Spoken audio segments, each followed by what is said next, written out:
Bienvenidos a Extensión Ministerios Filadelfia. El tema de hoy se titula El Centurión. Está basado en Mateo 5 del 8 al 13. Dice así: entrando Jesús en Capernaum, vino a él un centurión, rogándole y diciendo: Señor, mi criado está postrado en casa paralítico, gravemente atormentado. Y Jesús le dijo: yo iré y le sanaré. La Biblia nos habla de varios centuriones de ese tiempo que eran bondadosos y honorables, y no cabe duda que este hombre era también piadoso, ya que la actitud hacia su sirviente que se encontraba paralítico y gravemente atormentado era de verdadera compasión, y también trató de no poner al Señor en una situación comprometedora, ya que para los judíos era indigno entrar a un hogar gentil. Y con humildad dijo: Señor, no soy digno de que entres bajo mi techo, solamente di la palabra y mi criado sanará. No solo tenía una fe firme, también la convicción de que el Señor tenía autoridad espiritual de parte de Dios para declarar sanidad a una distancia con solo dar una orden. Y es que las cosas que se ven, dice la Biblia, fueron hechas de lo que no se veía. Son principios espirituales. Hebreos 11:3. Porque también yo soy hombre bajo autoridad, dijo el centurión, y tengo bajo mis órdenes soldados, y digo a este: ve y va, y al otro: ve y viene, y a mi siervo: hace esto, y lo hace. Los centuriones procedían de familias pudientes y educadas, por lo que conocían a la perfección el sistema militar de autoridad de mandos romano. Este centurión mencionó la autoridad que él ejercía sobre los 100 soldados que tenía a su cargo. En todo el mundo, dentro del área militar, se respetan los grados de autoridad. Los soldados se cuadran ante un superior, listos para obedecer cualquier orden. Si la orden es que brinquen, el soldado contesta: Señor, sí señor. ¿Qué tan alto, señor? Un inferior no desobedece las órdenes de un superior, ni las cuestiona. Si esto se comprendiera espiritualmente, la obediencia del cristiano sería su mayor testimonio. Este centurión entendía que bastaba una palabra para que en el terreno físico y espiritual se llevara a cabo el milagro que necesitaba su sirviente. Por eso Jesús alabó su fe, porque mostraba compasión y entendimiento de lo espiritual. Al oírlo, Jesús se maravilló y dijo a los que le seguían: de cierto os digo que ni aún en Israel he hallado tanta fe. El entendimiento de la autoridad espiritual tiene relación con la fe. ¿Qué es la fe? La certeza de lo que se espera, la convicción de lo que no se ve, dice la Biblia. La mente de este hombre maravilló al Señor Jesús, ya que ni entre el pueblo de Israel estaba presente semejante fe. Al iniciar el Señor Jesús la predicación del Evangelio del Reino, su poder y autoridad incluían la sanidad, y al difundirse su fama, le llevaban todas las personas que tenían dolencias, dice la palabra del Señor, los afligidos por diversas enfermedades y tormentos, los endemoniados, los lunáticos, y a todos los sanó. Nos dice Mateo 4:24. Dios sigue sanando aún ahora, de forma milagrosa. ¿Por qué? Porque el Señor Jesucristo es el mismo ayer, hoy y por los siglos. Y nuestras necesidades humanas también siguen siendo las mismas. En una iglesia a la que yo pertenecía en tiempo de mi juventud, hubo un derramamiento del Espíritu Santo que trajo avivamiento y crecimiento a la iglesia. Gente venía de todas ciudades, de otras ciudades, y eran llenos del Espíritu Santo. La gente sanaba de diversas enfermedades. Otros eran librados de espíritus inmundos, y el avivamiento se extendió a otras iglesias más. Dios era alabado, era glorificado cada día. Surgieron iglesias andando en el poder del Espíritu Santo, y a la fecha prevalecen porque fueron edificadas en la roca, que es Cristo. Sin embargo, las que fueron fundadas sobre la arena apenas sobreviven, pero lamentablemente no todas las personas dentro de una iglesia tienen suficiente madurez espiritual para entender que los milagros y las sanidades los lleva a cabo el Espíritu Santo como Él quiere y cuando quiere, y que está involucrada la fe. Muchas personas crecieron en fe, en amor, en obediencia, en doctrina, y fueron muy bendecidas. Otras solo fueron presa fácil de sus emociones. Recuerden que a la carne no le gustan las limitaciones, y todo gran poder conlleva una gran responsabilidad. Al experimentar tanta bendición, algunos perdieron la perspectiva de lo que sucedía, y en lugar de dar gloria a Dios, empoderaron a las personas. Surgían creyentes que decían: Dios me habla, así y asá, y rápidamente a su alrededor otros le pedían dirección para su vida, como si consultaran a un adivino. Preguntaban: ¿qué debo hacer con tal o en tal o cual situación? Y hasta hacían fila. No se diga los que se promovían o eran promovidos como sanadores. Igual a su alrededor, las personas hacían peticiones de sanidad para ellos o para otros.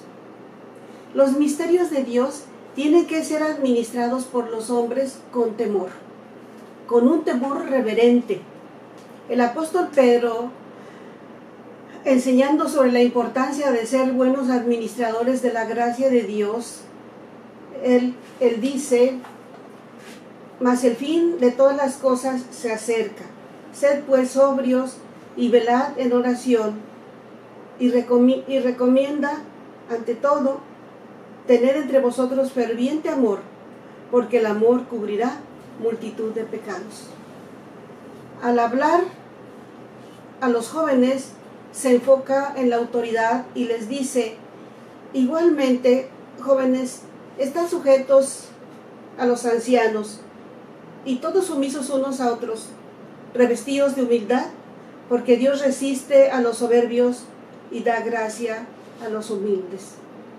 Sed sobrios y velad, porque vuestro adversario, el diablo, como león rugiente, anda alrededor, buscando a quien devorar. 1 Pedro 5, 5 y 8.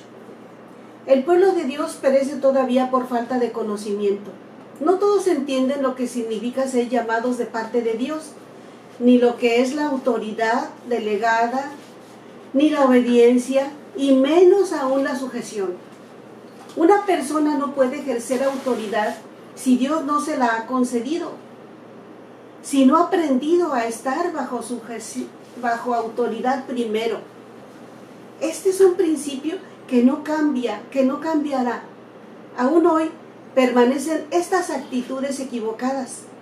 A la carne no le gustan las limitaciones. Creyentes expertos en todo, guían a otros, interceden, predican sin conocer el evangelio del reino que el Señor Jesús predicaba y que acercó a la tierra, sin tener comunión con Dios, ni transmitir todo su consejo. Se predica así, pero solo del amor de Dios, del liberalismo, y todo se permite.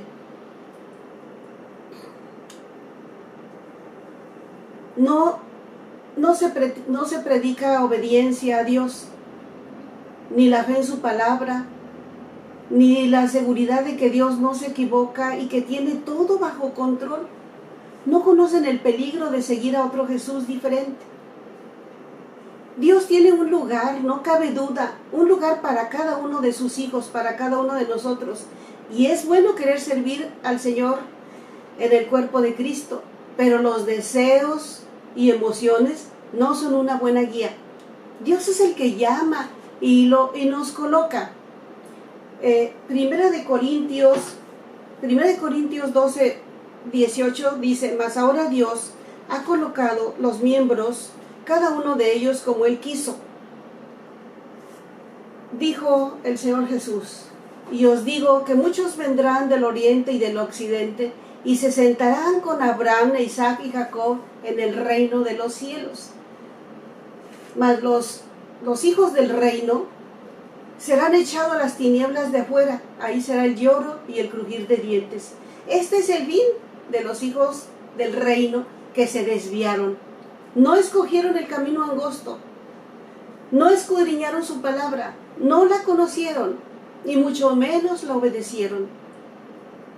El Evangelio del Reino menciona a un rey al que se respeta su autoridad y su voluntad. No se permite la anarquía porque hay leyes que rigen la vida de ese reino. Pero sin embargo ahí hay protección, hay seguridad, hay bendición, sanidad y vida eterna. Así como los judíos esperan tener un lugar al lado de Abraham, Isaac y Jacob en el reino de los cielos, otras personas creen que solamente por haber recibido a Cristo de palabra, pero sin haber nacido de nuevo, entrarán al reino. Pero el Señor Jesús dijo, no todo el que me dice Señor, Señor, entrará en el reino de los cielos, sino el que hace la voluntad de mi Padre que está en los cielos. Y este texto lo conocemos todos. Además nos advierte que las tinieblas son un lugar de tormento, donde se escucha el lloro y el crujir de dientes. Jesús dijo al centurión, ve, y como creíste, te sea hecho. Y su criado fue sanado desde aquella hora. El centurión creyó en Jesús, sabía que podía confiar en su palabra, conocía el valor de la obediencia y la autoridad. El día de hoy seguimos viendo sanidades, seguimos viendo milagros, porque Dios es el mismo.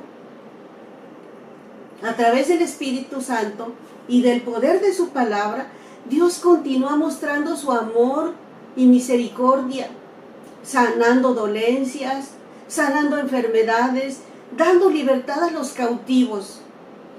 El Señor también nos dice que se ha reservado un remanente, o sea, un resto de cristianos fieles que tienen fe, no en lo que ellos puedan hacer, sino en lo que Dios hace. Ellos llegarán de todos los puntos de la tierra para entrar al reino de los cielos. Dice la Biblia, mas el justo por la fe vivirá. Y si retrocediere, no agradará a mi alma. Pero nosotros no somos de los que retroceden para perdición, sino de los que tienen fe para preservación del alma. Si ya eres cristiano, afírmate en la fe. Si aún no lo eres, conoce a Dios como Padre, acércate a Él de corazón, reconociendo su amor, su misericordia y su autoridad sobre el poder de las enfermedades y sobre toda obra del enemigo. Obedece, sujétate a Él. Esa es la fe. La sujeción a su autoridad es fe. Es confiar en su sabiduría y su amor hacia sus hijos. ¿Tienes una petición delante de Dios? Preséntasela y dile, Señor, tú di la palabra, solamente di la palabra y yo seré sanado. Dios te bendiga.